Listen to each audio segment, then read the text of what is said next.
My name is Luis Buenaver. I'm going to be speaking to you today about sleep disturbance and traumatic brain injury. So I have nothing to disclose, no conflicts of interest.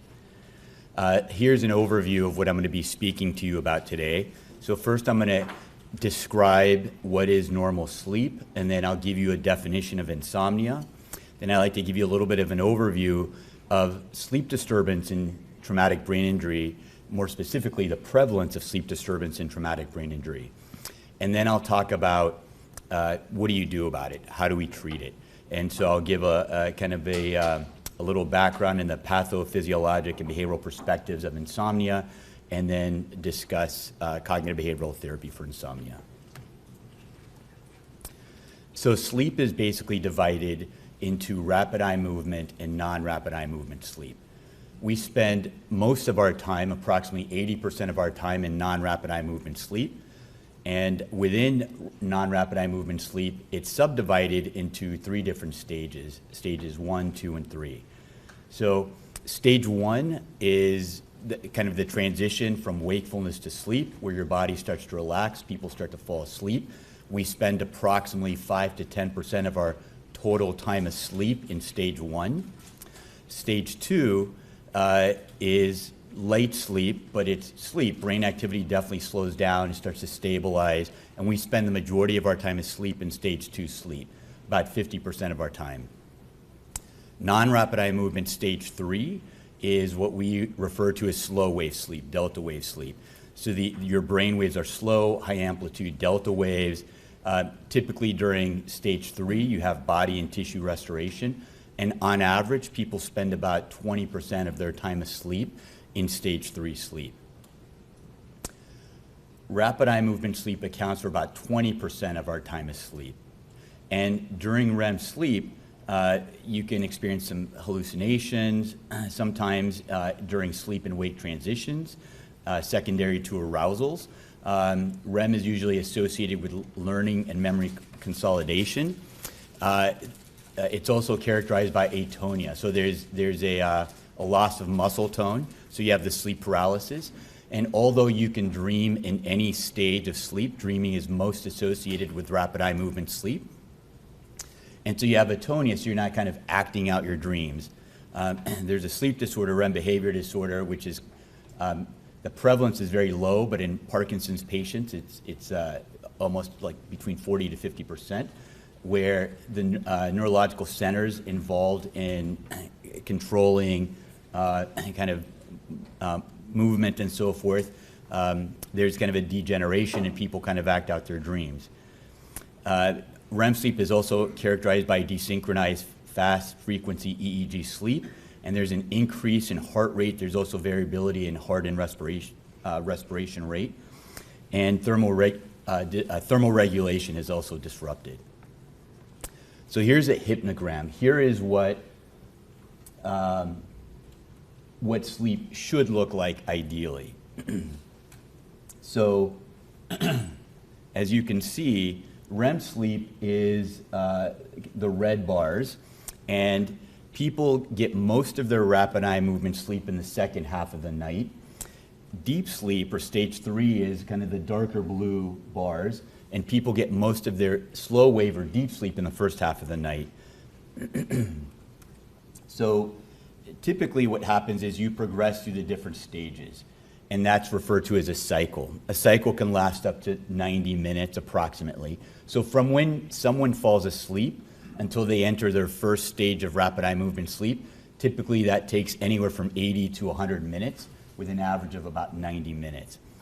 And then, so when you go through the different stages, that's a cycle, and people typically have several cycles throughout the night. So this is what sleep looks like in someone who has had a brain injury. So sleep is very fragmented. There's a lot of arousals. Looks much different than this. So what controls sleep? So there are two primary things that control sleep. Number one is sleep drive, how long you've been awake. So the longer that you're awake, the stronger your sleep propensity will be, the stronger your sleep drive will be. So it's analogous to saying appetite, right? So the longer you go without eating, the hungrier you're going to be. The second thing that controls sleep is the circadian clock. So everyone has a kind of a biological clock, and within a 24-hour day, there's a specific window of time during which your body is physiologically primed to be asleep. So that means that what's kind of occurring internally is in the service of promoting sleep. So for example, cortisol levels are kind of decreasing, core body temperature is decreasing, the alerting signal is turned off, melatonin is released, kind of secreted, and remains elevated for about 7 hours. And that coupled with the intensity of your sleepiness help you to sleep. Now, one thing that I'm not going to really talk too much about today is that sleep does change across the lifespan. So I like these images. So the rubber band for how long you've been awake. So when you wake up, it's kind of flaccid, it's not very tight, but the longer that you're awake, you're kind of stretching the rubber band. That pressure, that biological pressure to sleep continues to kind of build gradually throughout the day. And then the biological clock just kind of shows that there's a specific window of time within a 24-hour day during which your body is physiologically primed to be asleep. So let me define what insomnia is. So to diagnose insomnia, you usually use the International Classification for Sleep Disorders, version 3, and the DSM-5. So briefly, insomnia is defined as difficulty falling asleep, difficulty staying asleep, early morning awakening, which we define or operationalize as waking up more than half an hour before your desired or intended wake time, and then having difficulty returning to sleep, resistance to going to bed on an appropriate schedule, and difficulty sleeping without parent or caregiver intervention. So this is the ICSD. So you don't need to meet all of the criteria in A, one or all of them or a combination. The way we operationalize difficulty falling asleep is if it takes you more than half an hour to fall asleep. And the way we operationalize difficulty maintaining sleep is not including time to fall asleep, looking at your different awakenings throughout the course of your major sleep period. If you aggregate your time awake, does it exceed 30 minutes? And B is you look at daytime symptoms associated with sleep disturbance. And these are the most common daytime symptoms. So feeling tired, attention, concentration, or memory impairment or difficulties, impaired social, family, vocational, or academic performance, if you're very tired or unmotivated, antisocial. And then mood disturbance is common, so people are usually irritable. Sometimes there's depressed mood. Daytime sleepiness, behavioral problems, decreased motivation, proneness to making mistakes or having accidents, including an increased risk for motor vehicle accidents, and then kind of being preoccupied and worried about your sleep or not satisfied with your sleep quality. And again, you don't need to meet criteria for all of these daytime symptoms. You can have one or a combination of them. This is insomnia diagnostic criteria for the Diagnostic and Statistical Manual version 5. So again, difficulty falling asleep, staying asleep, and or early morning awakening. So one thing I didn't mention here is that to diagnose insomnia in terms of frequency and duration, you look at least 3 nights per week or more for at least 3 months. So again, for the DSM, it's pretty consistent. You have difficulty with sleep initiation, sleep maintenance, and or early morning awakening, clinically significant daytime symptoms, including the ones that I mentioned previously. And you also have the same frequency and duration criteria. So at least 3 nights a week or more for at least 3 months. You have difficulty sleeping despite an adequate opportunity for sleep. So usually you look at sleep ability versus sleep opportunity, right? So if you're doing your residency and you don't have a lot of time, that's different because you may not have an opportunity to sleep. But if you have adequate opportunity for sleep and you still have trouble sleeping, that would be diagnostic, clinically meaningful. And you also rule out that the trouble sleeping is not due to another sleep disorder or to a substance. So this is prevalence of insomnia.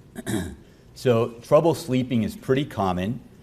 So overall prevalence of some sort of sleep disturbance can be anywhere from about 30 to 48% of the population. And then when you start, so that's kind of taking kind of a broad approach when you start funneling down. So then when you start looking at what's the prevalence for sleep disturbance that occurs at least 3 nights a week or more. So then that drops down to about 16 to 21% of the population. And then moderate to extreme sleep disturbance, about anywhere from 10 to 28%. So how about having an insomnia symptom and a daytime symptom or daytime consequence? Then that's about 9 to 15% of the population. Then how many people are dissatisfied with their sleep quality or the quantity of their sleep? That can range anywhere from about 18 to 18% of the population. And then for people that might meet full diagnostic criteria, that might be about 6% of the population. So the prevalence in primary care can range anywhere from 10% to 40%, but only about 31 to 50% of people that have insomnia actually speak to their primary care provider about it. So unless you specifically ask your patients, they may not volunteer that information, or it may not occur to them to mention it. So here are some risk factors for sleep disorders. So older adults, there are sex differences. So sleep disturbance, insomnia in particular, is more prevalent in females and in males, and we see this across the entire lifespan. So we know that there are sex differences. We don't know exactly why. So stress is always a risk factor for most things. And then having certain medical conditions or psychiatric conditions can elevate your risk for sleep disturbance. So chronic pain. So you saw the prevalence of sleep disturbance in the general population. If you look at the prevalence of sleep disturbance in chronic pain population, it's upwards of around 88%. Also, having a mood disorder, such as anxiety or depression, elevates your risk for insomnia. And having insomnia elevates your risk for chronic pain and for a mood disorder. For depressive symptoms, it can be anywhere from a 4-fold to 10-fold increase in risk. So let me talk a little bit about sleep disturbance in the context of traumatic brain injury. So sleep is controlled by different sleep-promoting and wake-promoting brain regions. TBI tends to be associated with kind of diffuse axonal injury. So therefore, it's not really surprising to have to kind of see high rates of sleep disturbances following a traumatic brain injury. So the main thing is that sleep disturbance is very common in patients who have sustained a traumatic brain injury. So this paper by Mathias and Alvaro is a 2012 meta-analysis of 21 studies published in Sleep Medicine. And they looked at just kind of general global reports of sleep disturbance. They also looked to see which patients met diagnostic criteria for a sleep disorder. And then they focused in on specific sleep problems, such as difficulty initiating sleep, difficulty maintaining sleep, early morning awakening, chronic insufficient sleep. So the results basically were that approximately 50% of people suffered from some sort of sleep disturbance following a traumatic brain injury. And about 25 to 29% of those persons had a diagnosed sleep disorder. So basically the rates were much higher than in the general population. So in this table, what I'm showing you are the rates of insomnia, sleep apnea, circadian rhythm sleep disorders, and narcolepsy in populations of traumatic brain injury relative to the general population. So as you can see, it's higher in TBI patients across the board. So let me show you a little data. So I have an American Sleep Medicine Foundation pilot study. My co-investigators are Vani Rao, Durga Roy, Una McCann, Claudia Campbell. And so in this pilot study, we've been doing it about 2.5 years now. We're wrapping up data collection this fall. And this is only the baseline data. Now, to be completely transparent, one of our inclusion criteria is having an insomnia severity index score of 10 or greater. Now, in the last 2.5 years, of 45 people that have come in to our lab for a baseline visit 1, only 2 people in the last 2.5 years have not met that inclusion criteria. So it's not something we've really had to worry about because it's so prevalent. So what you see here is these are just kind of a sampling of some of the measures we looked at. So the insomnia severity index, the average, the mean score is about 19.5, almost 20, which is consistent with moderate insomnia. The Epworth Sleepiness Scale. So that's 6. That's not very high. And the Epworth, so daytime sleepiness is something that you would be more likely to see in patients who have obstructive sleep apnea. The Pittsburgh Sleep Quality Index, so the clinical cutoffs are 5. Lower scores are better. So 5 or greater is consistent with sleep disturbance.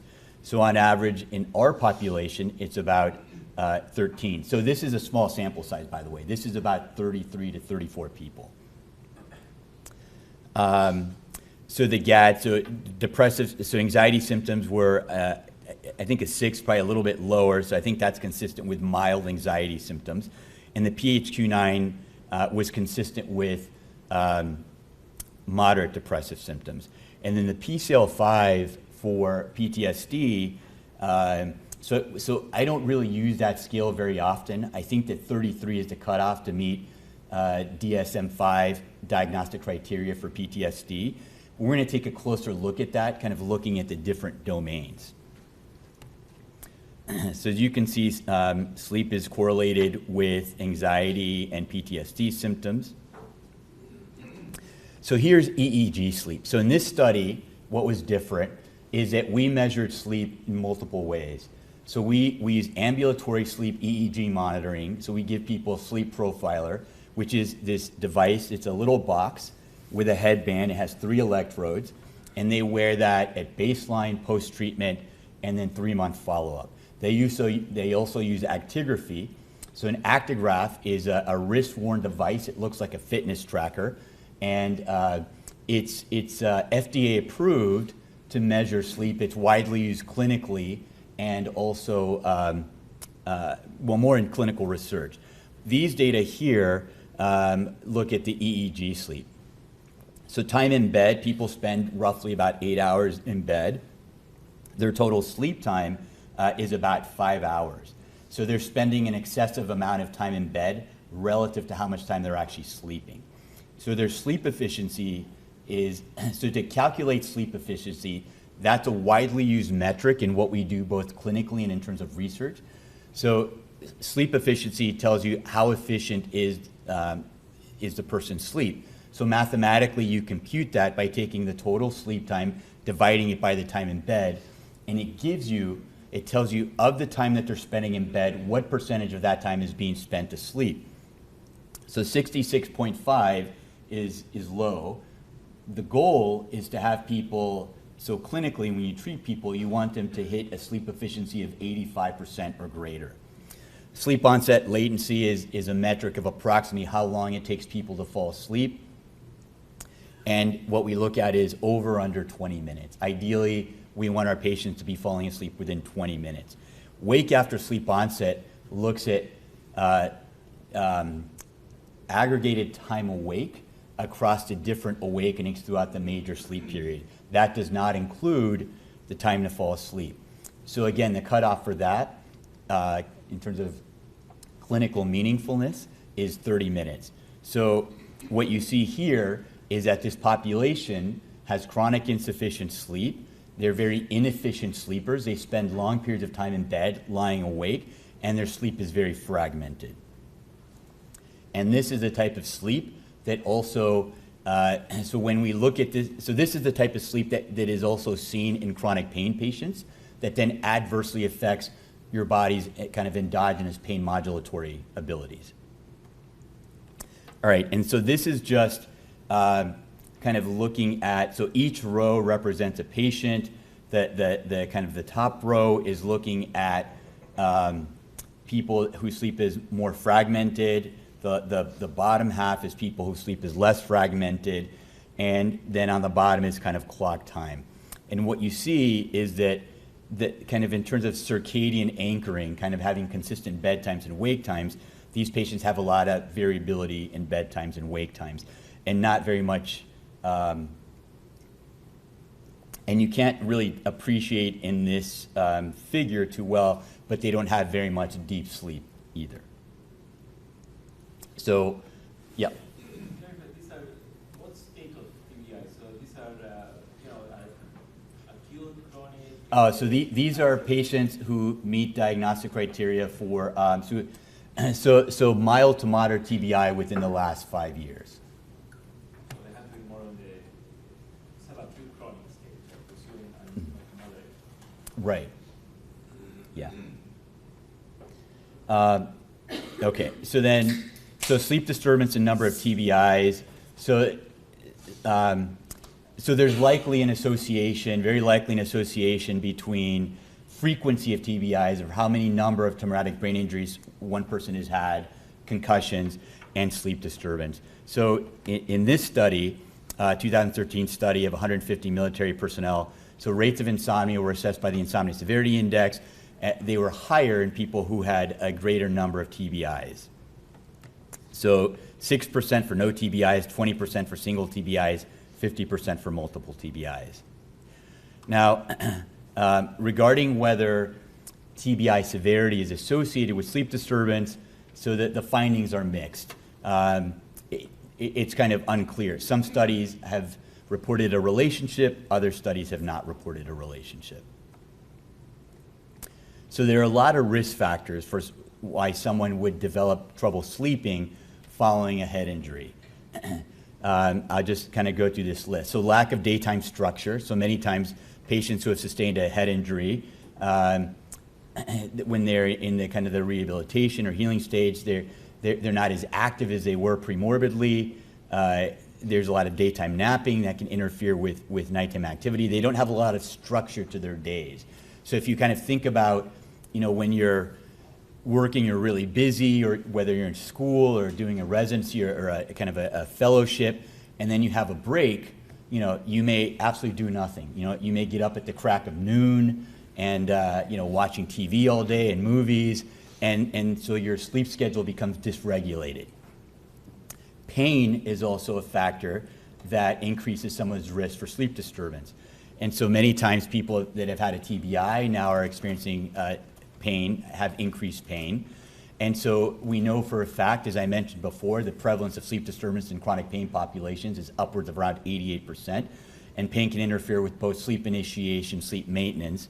And then when your sleep is disrupted, usually it tends to be more fragmented, more shallow. That affects your body's kind of natural ability to modulate pain, and you become more pain sensitive.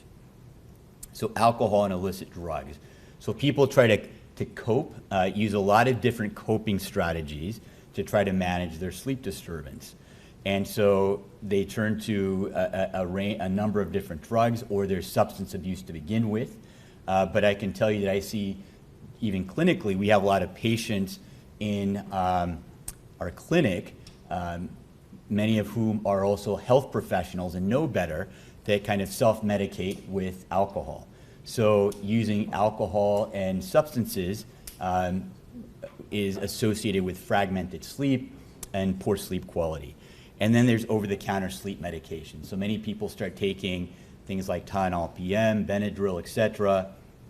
And so they can be ineffective, but also cause side effects. So things, so you wake up, you're feeling lethargic, dry mouth. It can impact cognition a little bit, and then mood disorders.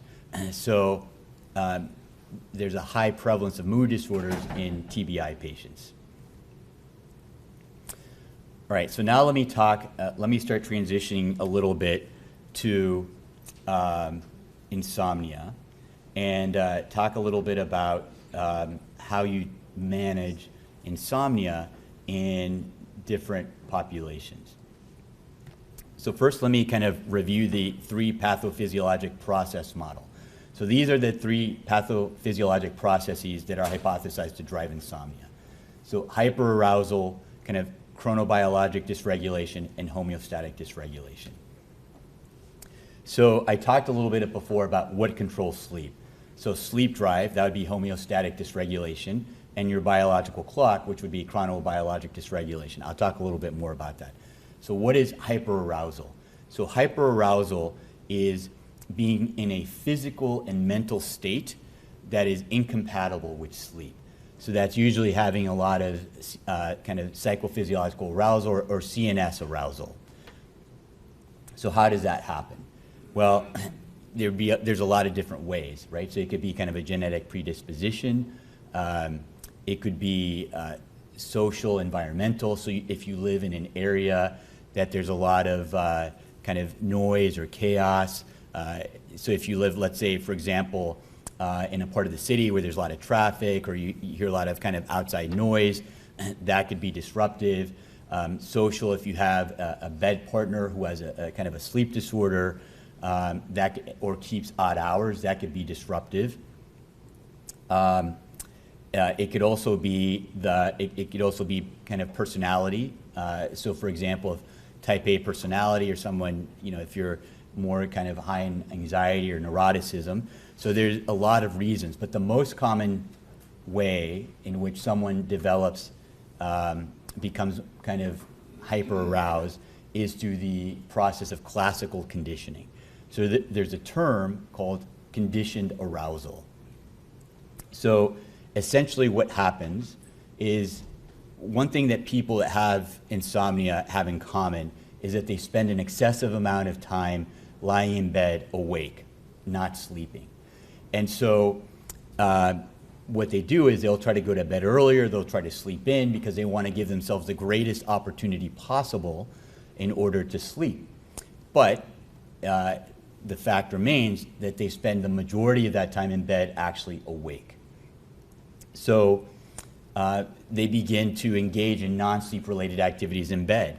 So they start, they may be watching TV, they may be using their smartphone, and they may be using a computer or a laptop, working, entertainment, music, eating, bills, working, etc. And so what those activities have in common is that they require you to be in a physical and mental state that is not conducive to falling asleep if you are simply just going to go to bed. And if this happens regularly, over time, you kind of train yourself to be more alert, more awake, and your brain more stimulated in bed. So chronobiologic dysregulation. So that is more of an issue. So what I mentioned before, let me just kind of repeat that within a 24-hour day, there's usually a specific window of time when your body is more biologically primed to be asleep. So typically this is a problem if there is a misalignment between when you want to go to sleep and when your body is biologically primed to be asleep. So this would be more of an issue in someone who has a circadian rhythm sleep disorder. So for example, if you're a night owl but you have a job or obligations that require you to wake up early and be somewhere early, maybe your natural bedtime is around 1 or 2 a.m. or even later, and you're waking up anywhere between 9 and 10. But because you have obligations that require you to get up earlier, you may need to wake up maybe between 6 and 7 in the morning. So what happens is you're trying to force your body to go to sleep when biologically it's wanting to be awake, and then you're trying to force your body to be awake when kind of physiologically it wants to be asleep. So there's a lot of sleep inertia. And so in this case, people resort to all sorts of things. Typically they start taking over-the-counter sleep aids, and that's one of the primary coping strategies you see. Homeostatic dysregulation is based on the observation that people that have insomnia typically have a weak sleep drive. So your propensity to sleep. So within a 24-hour day, the amount of sleep that your body can generate is limited, right? You can't generate kind of an infinite amount of sleep. In fact, total sleep time decreases across the lifespan as we get older. So what happens is, think of it this way. If you're going to a meal and you're snacking before the meal, you'll be less hungry. So similarly, people that have insomnia or have trouble sleeping end up, they try to take naps, they spend long periods of time in bed, and even though they're not sleeping, you can still, so if you kind of measure their sleep using EEG, you can demonstrate that they had micro sleeps, that they were kind of drifting in and out of sleep or had very light sleep. And all of this kind of counts towards your kind of allotted quota for the day. So that by the time your bedtime rolls around, you're not as sleepy as you otherwise would have been had you just kind of adhered to a specific kind of bedtime and wake time and abstained from sleeping. But that's much easier said than done. So this is kind of the behavioral model of chronic insomnia. So predisposing factors are all the factors that someone kind of brings to the table. That could be like genetic risk. Again, that could be environmental, social, personality. So everyone has a certain level of risk that you bring to the table. So precipitating factors are the triggers, the things that happen. So most of the time, though not all of the time, something tends to happen that kind of disrupts your sleep, right? It could be a major life event. So, getting a new job, losing a job, financial stress, end of a relationship. It could be a medical illness. It could be an injury, psychiatric condition. So something typically triggers disrupted sleep. So the expectation is most people just assume that the ship will right itself. And, because everyone has had personal experience with insomnia, with a night or a few nights or a bout of insomnia at some point or another. And so what happens in the case of chronic insomnia is that the individual begins to notice, hey, my sleep's not getting better. This is continuing. It's been a week. It's been 2 weeks. It's starting to impact my performance at work, my social life. I'm irritable all the time. And so then they start trying to take matters into their own hands, and these are the perpetuating factors. So these are the coping strategies that people use to try to manage sleep disturbance. And as I mentioned, the most common coping strategy employed is spending an excessive amount of time in bed. So people will go to bed earlier, they'll try to sleep in, all in the service of trying to give themselves the greatest opportunity possible to get sleep.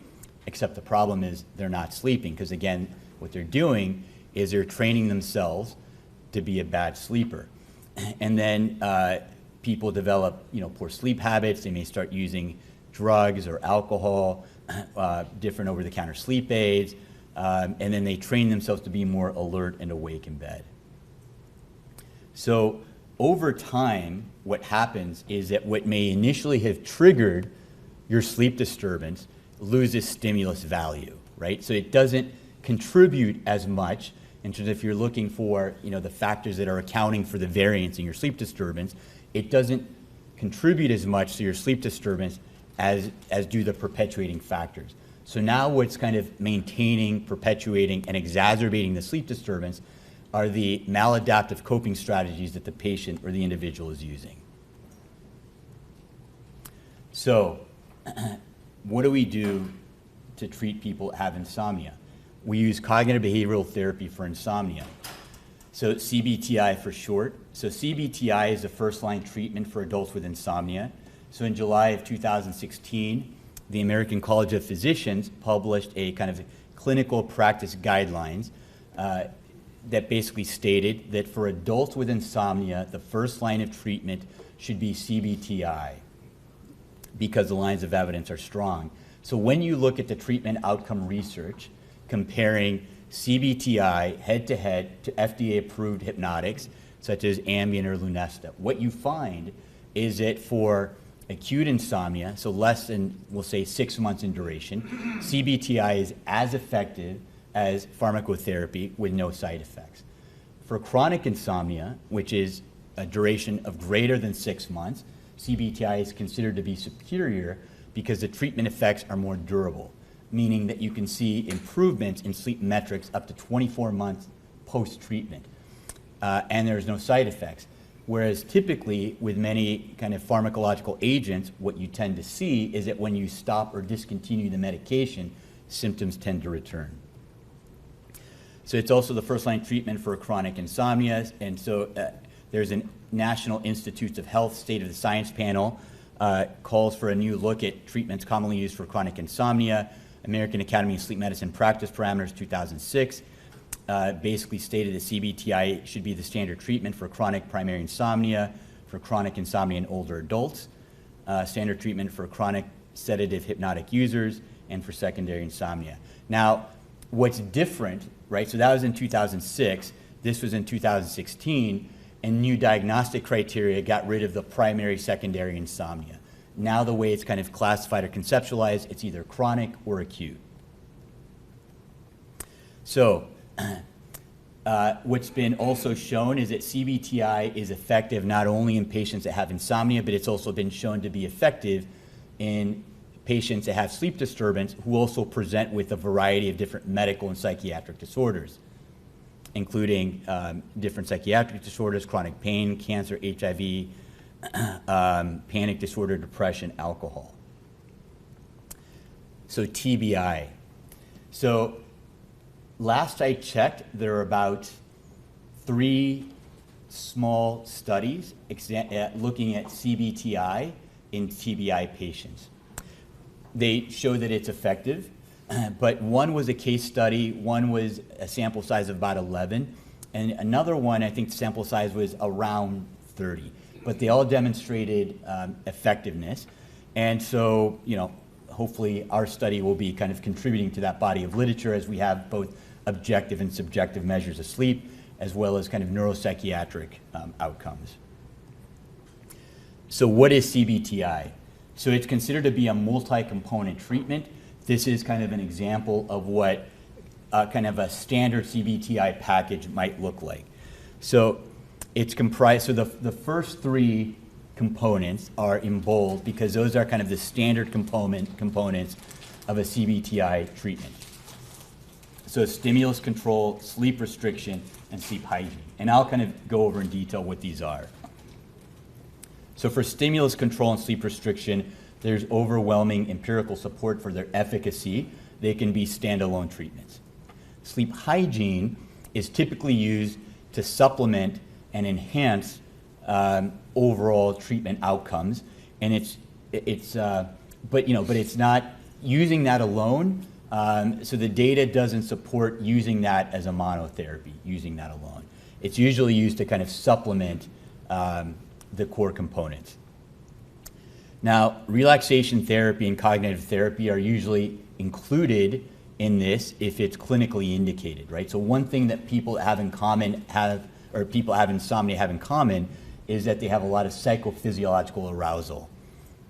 So when they've done imaging studies comparing primary insomniacs to kind of good or normal sleepers, what you find is that at bedtime and kind of in general throughout the night, there's a lot more brain activation in the brains of primary insomniacs.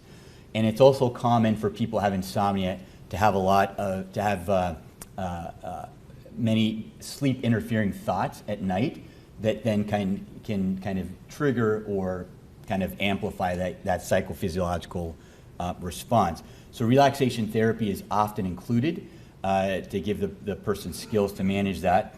And then cognitive therapy can also be included if you have a patient who's having a lot of sleep interfering thoughts at night that results in high levels of stress and anxiety. So bright light therapy, that would be used if you have someone who has a circadian rhythm sleep disorder and you want to advance the circadian clock or delay it. So cognitive behavioral therapy for insomnia targets the maintaining factors. It requires a lot of self-monitoring on the part of the patient. So we ask people to track their sleep patterns, and you also address compliance issues. So here's on average, so what I tell people is that CBTI ranges anywhere from 6 to 8 sessions, plus or minus 2 sessions in either direction. That depends on kind of the magnitude and direction of treatment response. The literature also suggests that there's no differences in the effectiveness of treatment, whether you come in weekly or every other week, about twice a month. However, if you wait more than 2 weeks in between appointments, you run the risk of diluting the effectiveness of treatment. So here's kind of what a standard CBTI therapy schedule might look like. So the first session, you do kind of the assessment, intake, kind of give the patient sleep logs to take home. They usually track their sleep patterns for about 2 weeks. Then when they come back, you go over sleep restriction and stimulus control, and then you kind of send them home. And then when they come back, you kind of look at compliance. Were there any obstacles? How adherent were they? What were the problems? And then you usually introduce sleep hygiene. Session 4, typically there's an upward titration of time in bed as a function of their sleep efficiency. You can actually titrate up or down depending on how they're responding. Session 5, again, you titrate time in bed. You can add relaxation training at that point. And then session 6, you also, again, titrate time in bed, and this can be up and down, and I'll talk a little bit more about that. And you titrate it up and down in increments of 15 minutes as a function of how they're responding. And at this point, you can introduce cognitive therapy. And then session 7, more of the same, kind of titrating time in bed, cognitive therapy part 2. Session 8, you do kind of relapse prevention and maintaining gains. So treatment is systematic, it's data-driven, meaning that we use the data from the sleep logs to kind of come up with a personalized treatment plan where we prescribe a bedtime and a wake time, and then we use the data from the diaries throughout the course of treatment to get feedback on the patient's treatment response, and we make adjustments as necessary. All right, so I'm not sure how well you could see the sleep diary. So getting started. So the first thing you want to do is kind of establish baseline sleep patterns. So the gold standard is using paper and pencil sleep logs. So just self-report sleep logs.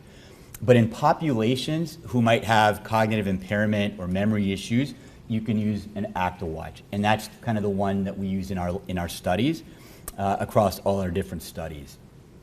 Now, clinically, it's hard to get reimbursed for actigraphy because insurance companies will tell you that they consider it kind of an experimental procedure. So they typically don't reimburse. In research, however, it's kind of it's standard use. It's used, regularly used. Now, I can tell you that here at Johns Hopkins, the Behavioral Sleep Medicine program, Michael Smith and I just developed an actigraphy service where clinicians can order actigraphy on their patients, but it's going to be kind of a fee-for-service procedure. So basically, we use the sleep logs to capture the data that we need, and then we calculate the sleep metrics of interest and go from there. So let me start off, let me talk about stimulus control. Okay, so this is classical stimulus control theory. So stimulus control, so on the left side of the screen, what you want is you want a very strong association between sleep-related cues and sleep. So being asleep and falling asleep quickly. That's ideal. On the right side of the screen, what you have is what you typically see in people who have insomnia or difficulty sleeping, is that they use the bed for many different non-sleep related activities. And so if this happens regularly over time, what happens is you condition yourself to be a poor sleeper. You condition yourself to be more alert, more awake in bed, your brain to be more stimulated. So on the right side, as you can see, the odds of eliciting kind of a physiological and psychological response that's conducive to falling asleep goes down. So in this case, it's like 1 in 9. So what you want is a high probability of sleep-related cues eliciting the desired physiological and psychological response that is sleep promoting. So when someone comes in for stimulus control treatment, what you do is you have them limit everything that happens in bed to just sleep and intimacy. And everything else, ideally, should occur outside of the bedroom and out of bed for sure. So one of my colleagues, actually a sleep fellow, likes to use the example of bathrooms, right? So there's a very strong association between bathrooms and going to the bathroom. You're not going to go have your lunch or have a snack in the bathroom, right? And so then you start thinking about it. So my son just turned 3 years old at the end of the summer. He started pre-K, but one of the requirements was that he had to be potty trained. So starting in May, we started on this task of potty training him. So every time he needed to use the bathroom, we'd rush him to a bathroom in the house. And if we were outside, we had a little porta potty. I didn't let him go in the grass. I didn't let him go behind a tree. I'd rush him to a toilet. So it's starting at a very young age, you have that really strong association. If you need to go to the bathroom, you first seek out a bathroom. Obviously, if there's not, well then, But in general, so the point is you want an equally strong association between sleep-related cues and sleep. So here are kind of the typical instructions we give patients when we're doing stimulus control. So only use your bed for sleep. Intimacy is the only exception to the rule. Don't go to bed until you're sleepy. And the next one, if you're not asleep, if you're having trouble, if you're in bed and not sleeping, get out of bed. This applies both at the beginning of the night when you're going to bed or if you happen to wake up in the middle of the night. So if you're in bed and unable to sleep, and we're going to operationalize that as if it feels like it's taking 20 minutes or longer, right? Because we don't want you to look at the time, because that's only going to stress you out, right? When you look at the time, you start getting annoyed or irritated or stressed, and you start counting down of how little sleep you have the opportunity for. So it makes you more anxious, and it interferes with sleep onset. So we have them just guesstimate. If you're dozing off, we tell people to just stay put, stay in bed, sleep will come. So if they're having trouble sleeping, we have them get up, get out of bed, engage in a quiet, sedentary activity, nothing that's going to promote wakefulness, alertness, or get your brain stimulated, absolutely no electronic use. Then they can return to bed when sleepy. And then you repeat that as often as necessary throughout the night until A, either it's time to get up, or B, they fall asleep. The hard part is getting up at the same time every day, regardless of how much sleep they obtained, and no napping. And this is all in the service of addressing the first thing that controls sleep, which is your sleep drive, right? So intentionally, we want to increase the intensity of their sleepiness because we want them to feel sleepier at bedtime. That's been demonstrated to both facilitate sleep onset and to consolidate sleep, and people spend more time in deep sleep. Right, so sleep restriction. So again, sleep restriction, so if you remember my pilot data that I showed you, those patients tend to spend about 8 hours in bed, but are sleeping about 5 hours. So their sleep efficiency is about like 65 or something, or 66. So the aim is to match sleep opportunity to sleep ability, right? So I'm not going to talk about this too much, but one of the most common questions is, well, how much sleep should I be getting? And so what I can tell you is that looking at epidemiological research, both like conducted in North America, Asia, Europe, is pretty consistent. Adults average anywhere between 6 to 9 hours of sleep per night. And so when they've looked at the relationship of sleep duration and all-cause mortality, regularly getting less than 6 hours or more than 9 hours is associated with increased mortality, such that that figure looks like a U, right? So the lowest part of the mortality curve, the bottom part of the U, is between 6 to 9 hours, and the sweet spot is 7 to 8 hours. But I tell people, as long as you're between 6 to 9, that's where you want to be.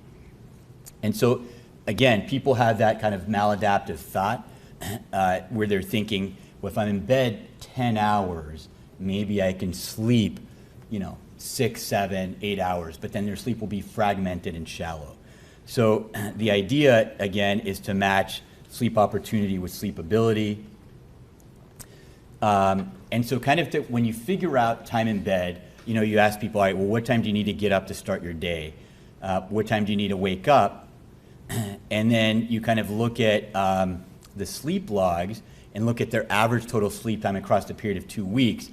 And kind of a rule of thumb is you can take total sleep time and add 30 minutes to it, and that's your time in bed right there.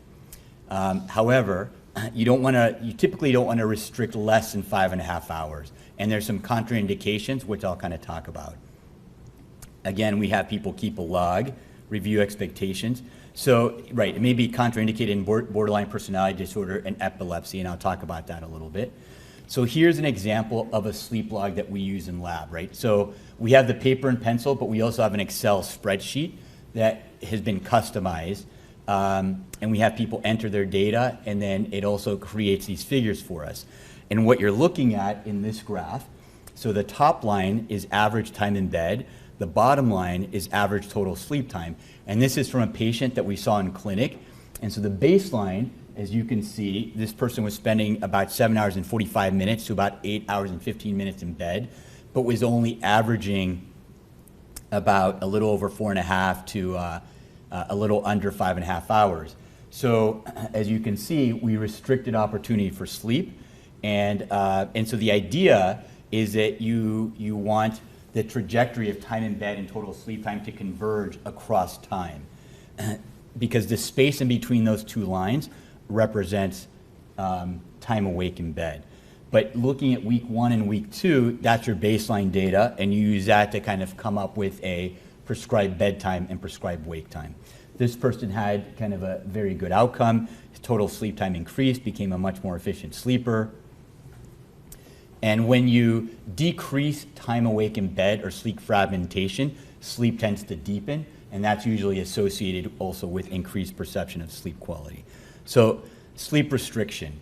So we use sleep debt to consolidate sleep, right? So we're increasing sleep propensity, your sleep drive.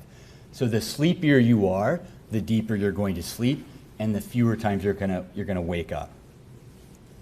So here's an example, baseline insomnia. Here's someone that might go to bed at 11 o'clock, average wake time is 7 a.m., but they're not getting out of bed till about 10 a.m. And this is actually fairly common. And the shaded parts represent sleep, and the parts that are not shaded represent time awake in bed. So what you want to do with sleep restriction is you look at average wake time, and that's your starting point. You look at average wake time, and then you look at average total sleep time, and you go back that many hours, and that's what your bedtime will be. So if they're averaging, in this case, maybe, I don't know, it's like 5 hours of sleep, maybe you go back, or less than 5 hours of sleep, maybe you go back to 2 a.m. But again, I want to stress, we typically try not to restrict more than 5.5 hours.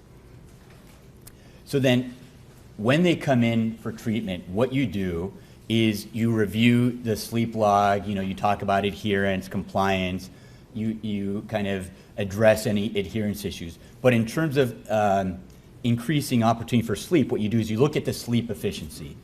If it's between 85 to 89, you maintain the same prescribed sleep and wake schedule. If sleep efficiency exceeds 89%, you increase opportunity for sleep by 15 minutes. So they go to bed 15 minutes earlier. If their sleep efficiency is less than 85%, you decrease time in bed by 15 minutes. So they go to bed 15 minutes later. All right, sleep hygiene education. So I can tell you that there's little consensus on what sleep hygiene is. The bulk of research comes from good sleepers. And it may be necessary, but it's not sufficient to improve kind of chronic insomnia. And many studies treat sleep hygiene kind of as an active placebo for multi-component CBTI. So here's what we do at Johns Hopkins. So sleep hygiene, we divide into dietary factors, environmental factors, and kind of lifestyle and behavioral factors. So dietary factors, we basically review meals. So with meals, you don't want to go to bed hungry, but you don't want to overeat right before bed, because that can disrupt sleep. So a light snack at bedtime is okay, but we advise against eating during the middle of the night. Having a little water is fine. So liquids. So even though your kidney function slows down while you're sleeping, if you're consuming too many fluids close to bedtime, that's associated with middle of the night awakenings, frequent urination. So you may want to encourage people to have most of their fluid consumption in the first half to 3/4 of the day. So moderate to heavy alcohol use close to bedtime is associated with frequent awakenings, intense dreams, and it can suppress rapid eye movement sleep. So it may, you may pass out, it may facilitate falling asleep, but once it's metabolized, then sleep quality is decreased because of fragmented sleep. Nicotine is a stimulant, so there's, many people who smoke often have a cigarette within 30 minutes of going to bed or close to bedtime.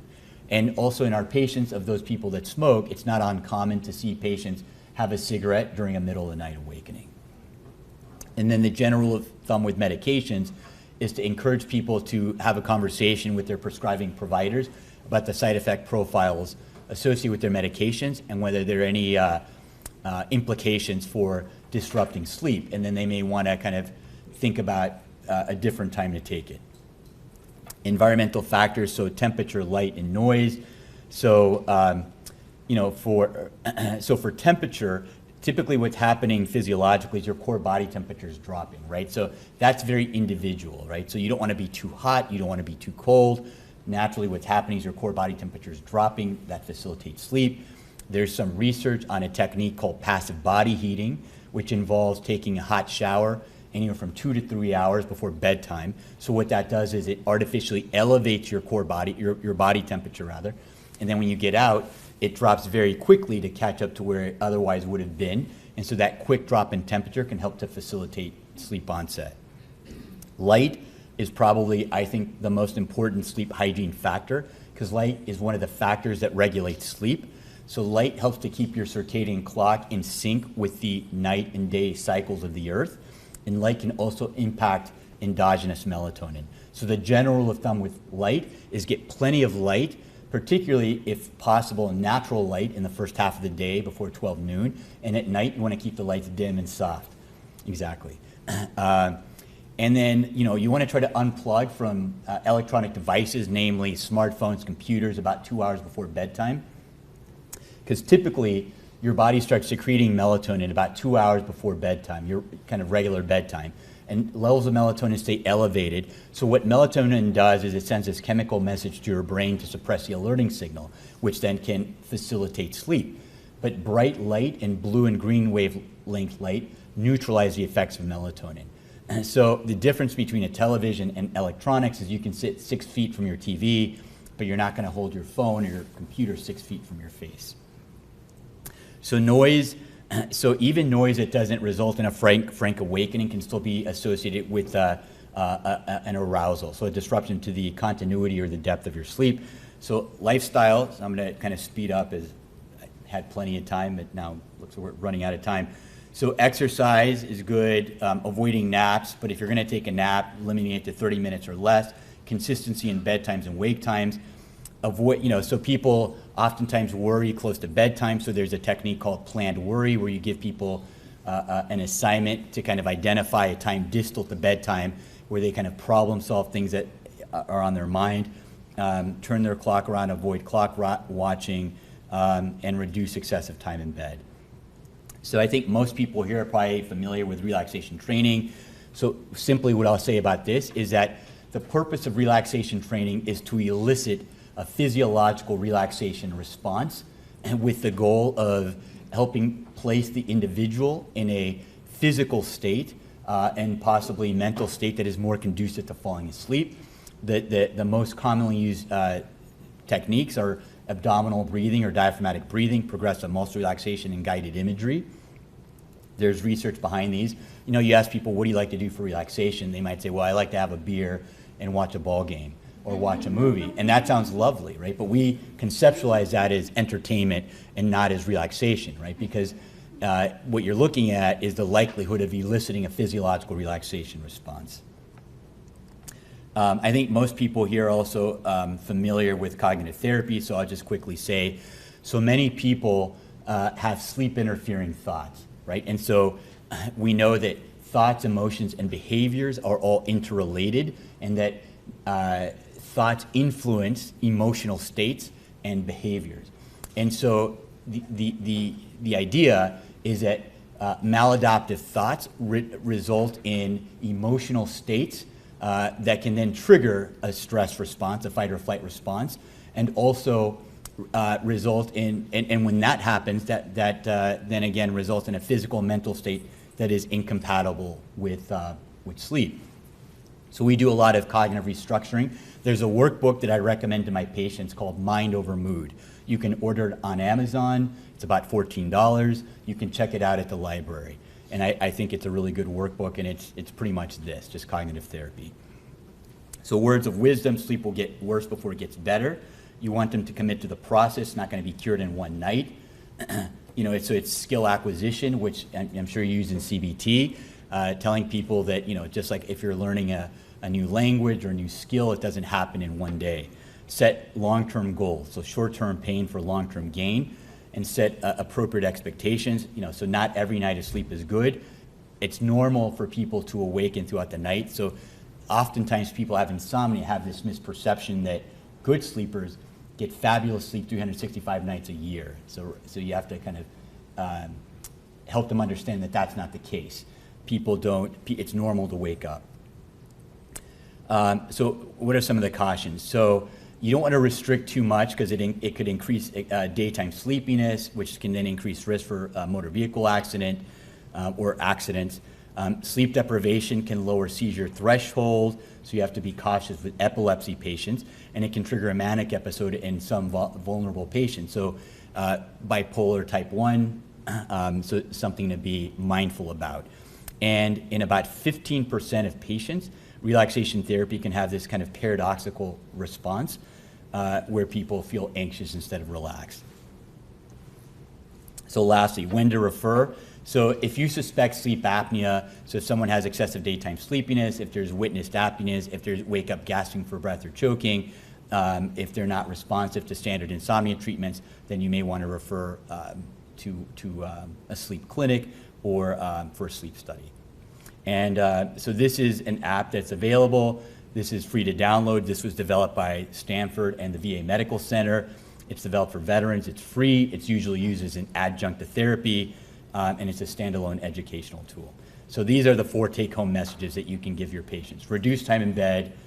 Get up at the same time every day. Don't go to bed unless you're sleepy, and don't stay in bed unless you're asleep. Thank you.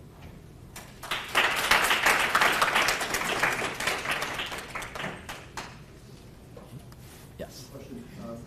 In your research on the brain injury population, how do you control for the typical medications a lot of our patients are on that probably themselves have effect on sleep? Analgesics, seizure medication, depressants, etc. So the answer to your question is we're not. It's a very small. It's a foundation grant. It's a small study. So what we're doing is we're just tracking, and we'll look at that statistically, but we're not really doing anything for it in terms of manipulating that. But we just applied for a larger kind of PCORI grant, and this is really going to be more of a big scale study, kind of replicating what we're doing right now. But right now we're just kind of observing. So it seems that the treatment for the sleep disturbance and the physiological mechanisms are maybe common to a variety of diseases. So do you do anything specifically different for patients with TBI-related insomnia or cancer-related insomnia, or is it pretty much the same? So that's a really good question. It's pretty standard. It's pretty much the same, which is nice, right? So maybe when you're doing some of the CBT and psychoeducational training, that might be tailored more to the specific disease. But so one thing we're doing in this pilot study, right, is patients are keeping self-report sleep logs. We have actigraphy, and they're using a Fitbit. And so we want to look at the correlations of degree of agreement in between those 3 ways of measuring sleep patterns. But essentially, as far as the core components, they stay basically the same, right? So in a TBI population or someone who has mild cognitive impairment, the concern might be, how are you going to be able to identify sleep patterns if you suspect cognitive impairment or memory issues? And so that's when you can use like actigraphy, or we want to see if a Fitbit is equally as effective. But generally, the treatment stays the same. One of the problems we have in rehab populations is with stimulus control. Yeah. The bed is the base of operations. Yes. Or they're spending their entire life on a couch or in a recliner. That's where they sleep. That's where they eat. That's where they watch TV. What do you do with patients who you've got that kind of limitation? So that's a really challenging situation. So in the example that you're giving me, is that primarily because of kind of medical limitations? Right. Okay. Right, physical disability, and maybe their life happens in bed mostly. Right. So that's difficult, right? So in a case where someone is spending more of their time like on a sofa or a bed, then it's hard to do kind of traditional like stimulus control, right? So then you might be doing things such as, so if they have like a wheelchair or a recliner, or so if it's possible to kind of designate certain areas, like this is where this sleep will occur, and here's where you're gonna hang out and watch TV and so forth. To the degree that you can make kind of a distinction then, or delineate that, then you can do something along those lines. Now they're not gonna be able to get out of bed when they're unable to sleep, right? So you might kind of limit time in bed, you might be mindful of having them not do like electronics or television where they sleep, of kind of light intensity, noise levels. So there's other things that you can try, but those are really challenging cases. In your sample with TBI patients, have you run into any issues with seizures? Any patients with seizures? So not so far, no. I mean, fortunately, no, we haven't. But it's a pretty small sample size, and most of these people aren't like fresh out of their injury. So. Well, thank you very much for having me. I really appreciate it. Thank you.